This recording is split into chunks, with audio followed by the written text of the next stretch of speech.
ఇంకా మీరు నాకు ఏ సంబంధాలు చూడక్కర్లేదండి, చెత్త సంబంధాలు చూస్తున్నారు. ఈసారి నీకు బ్రహ్మాండమైన సంబంధం చూస్తాను రా. ఎంతసేపు అవుతుందా? బాబాయ్, ఇంత మంచి సంబంధం ఉందని నాకు చెప్పలేదంటే. అదేంటి అలా పెట్టేశావు? ఎవరు నువ్వు? నా పేరు ప్రేక్షాంతి. కొత్తగా వచ్చాను. దేనికి? ఈ ఊళ్ళో క్లబ్ పెడదామని, దాని ఓపెనింగ్ ఇన్ఛార్జ్ చేద్దామని. అలా చెప్పు. ఈయన తమ్మయ్య గారు, ప్రెసిడెంట్ గారి ఇల్లు అది కదిగా అక్కడుంది. నాకు తెలుసు, నేను వచ్చింది తమ్మయ్య గారి కోసమే. మీ చేత్తోనే ఓపెనింగ్ చేయాలి, రండి.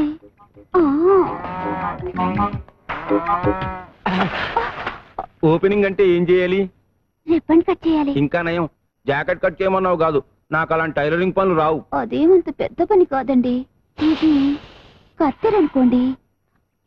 అది కత్తిరి కాదు, నా చెయ్యి పట్టుకున్నా, నీ చెయ్యి తట్టుకోలేను, వదిలే. ఇది రిబ్బన్ అనుకోండి. అనుకోవడం ఏంటి, అది రిబ్బనే. అమ్మ నా వల్ల కాదు, నాకు పెళ్ళ ఉంది, కొడుకు కూడా ఉన్నాడు. నాకు ఇల్లుంది, వాచ్మెన్ కూడా లేడు. రాత్రికి వచ్చేనా? ఓపెనింగ్ రాత్రి కాదు, రేపు పొద్దున్న.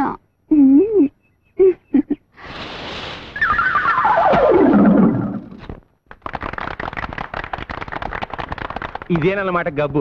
గబ్బు కాదు నువ్వు గబ్బా. ఇక్కడ ఏమేమి మాట్లాడచ్చు? అన్ని రకాల ఆటలు ఆడచ్చు.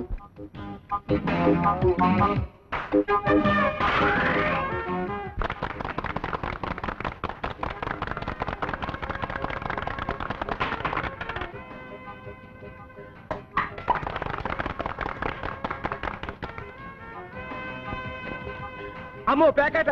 అదేమిటండి పేకాట అన్నమాట బూత్ మాటలో వచ్చింది మీ నోట్లోంచి? అదే చూద్దాం, నాకు రాదు. నేను ఆడిస్తానుగా. అదే డబ్బు లేదు. నేను ఇస్తానుగా, వస్తే మీది పోతే నాది.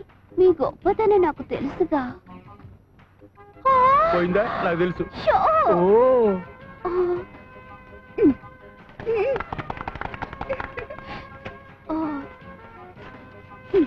ఏమీ అనుకోకండి, మొన్న నీకు గెలిచాను కదా. రే, ఈ 100 తీసుకుని నీకు కావాల్సిన కొనుక్కోపో. రే, ఈ 200 తీసుకుని నీకు కావాల్సిన కొనుక్కుని మిగతా బ్యాంకులో వేసుకో. అర్జెంట్ గా నీకేం కావాలి? చీపురు కట్ట, అప్పుడు అలకర్రా. నన్ను కొట్టడానికే? నీ మొహం ఇదిగో, ఈ 2000 తోటి పట్టు చీర కొనుక్కో, ఈ 500 తోటి మల్లెపూలు కొనుక్కో. అవును, ఇంత డబ్బు? ఒక 1000 రూపాయలు. ఎందుకురా? ఖర్చీఫ్ కొనుక్కోవాలి. 1000 రూపాయలకే ఖర్చు వచ్చేద్దా? చీపుదిలే. ఇదిగో.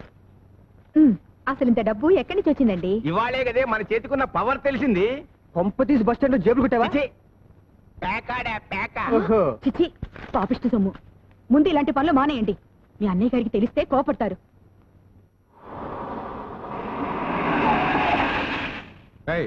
అందరిని దించి సెలవేంట్రా? సార్ సార్, నాకే పాపమో తెలియదు సార్.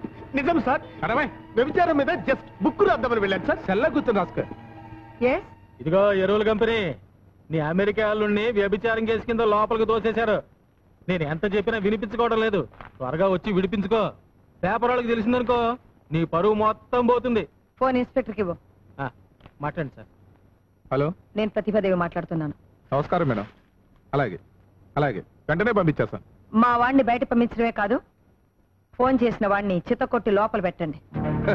అలాగే. నాకేం థ్యాంక్స్ వద్దులేండి, ఫోన్ పెట్టండి. వస్తానమ్మా, మళ్ళీ కలుద్దాం. బాయ్. వద్దులే కానీ రా. మరెక్కడికి బాబు, నీతో కాస్త పనుంది. రా. వాడికి అది జరగాల్సిందే.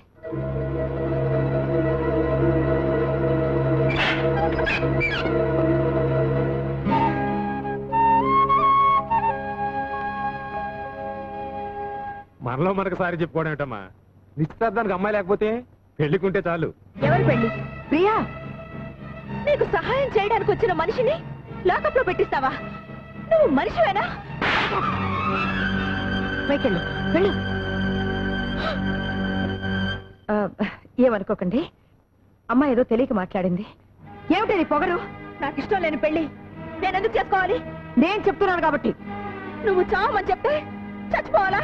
ప్రియా, నేను నీ తల్లినే. అందుకే నువ్వు పెట్టిన రొట్టె తినాలి, కట్టమన్న బట్ట కట్టాలి, నువ్వు గీసిన గీతలోనే నడవాలి. నీ చేతిలో రిమోట్ పట్టుకుని నీ ఇష్ట ప్రకారం నాడిస్తున్నావు. మన ఇంట్లో కుక్కకున్న స్వేచ్ఛ కూడా నాకు లేదు. నార్మల్, నీ మనసు తెచ్చి నా శరీరంలో పెట్టకు. నా మనసు నాకుంది. వాడవడ ముక్కు మొహం తెలియని వాడితో చచ్చేదాకా బ్రతకడం కంటే మొన్న పార్టీలో నా వేలి కుంగరం తొడిగి కన్నీళ్లు తుడిచాడే అతనితో సుఖంగా జీవిస్తాను. ఏమిటో నువ్వు మాట్లాడేది? వాడు ఆ కంటి బెగ్గరతోనా? నీకంటే నువ్వు అనుకున్న ఆ బెగ్గరకే నా మీద ఎక్కువ ప్రేమ ఉందమ్మా. నాకు మొగుడు అనేవాడు పుట్టుంటే అది అతనే. ప్రియా, నిప్పులో దూకుతానంటావా? దూకవే, దూకు. కపట ప్రేమన్నవి మోసపోతావా? పోవే. అదే నీ రాత అయితే అసలు నా కూతురే లేదనుకుంటాను, అసలు పుట్టనే లేదనుకుంటాను. రకంలో 3 పెప్పి గోళాలు ఇవ్వు. ఒకటే రకం 2 ఉన్నాయండి. నానా 2 ఉన్నాయంట. పర్వాలేదండి, మావయ్య గారికి ఒకటి ఇచ్చేయండి, ఇంకోటి మన ఇద్దరం తిందాం. కొత్తగా పెళ్ళైన అమ్మాయికి నోటితో కొరికి సగం సగాలు వేస్తా. ఒకటిచ్చి ఇది మనతో తిందాం.